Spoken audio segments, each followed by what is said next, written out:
চলো এবার চটজলদি তোমাদের সাথে শেয়ার করে নিই আমাদের মামপুর বিয়ের মেনুতে কি কি আইটেম হয়েছিল। প্রথমেই বলে রাখি, সমস্ত আয়োজনের কর্ণধার ছিলেন ঋষিকা ক্যাটারার, যাদের প্রতিটি খাবারের স্বাদ ছিল দুর্দান্ত। আর দেখো, এই বলতে বলতেই প্রথম পাতে পড়ে গেল পনির পাসিন্দা আর সাথে সালাদ আর সস।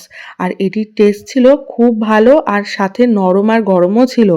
এরপরে শীতের প্রধান অতিথি মটরশুঁটির কচুরি আর চানা মশলাও পড়ে গেল, যেটার কম্বিনেশন হলো দুর্দান্ত। এরপরে চলে এলো সাদা ভাত আর একটা সময়ের ঐতিহ্যবাহী খাবার ডাল আর ঝুরি আলু ভাজা।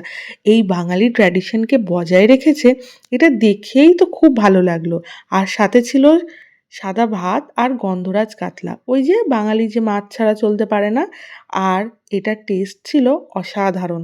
এরপরে মেন কোর্সে ছিল আলু বিরিয়ানি আর লাল ঝাল অ্যান্ড সফট চিকেন কষা। এই চিকেনটার টেস্ট ছিল খুবই সুন্দর, দুর্দান্ত। খেতে এত মজা লেগেছিল যে বলে বোঝাতে পারবো না। এরপরে ছিল চাটনি আর পাঁপড়।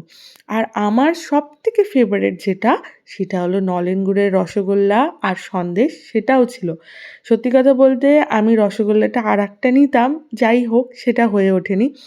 এত কিছু সুস্বাদু খাবার শুধু খেলে তো হবে না, সাথে হজমও করতে হবে, তাই হজমের জন্য ছিল একটা হজমোলাও। এরপর বাড়ি ফিরলাম দুটো আইসক্রিম নিয়ে।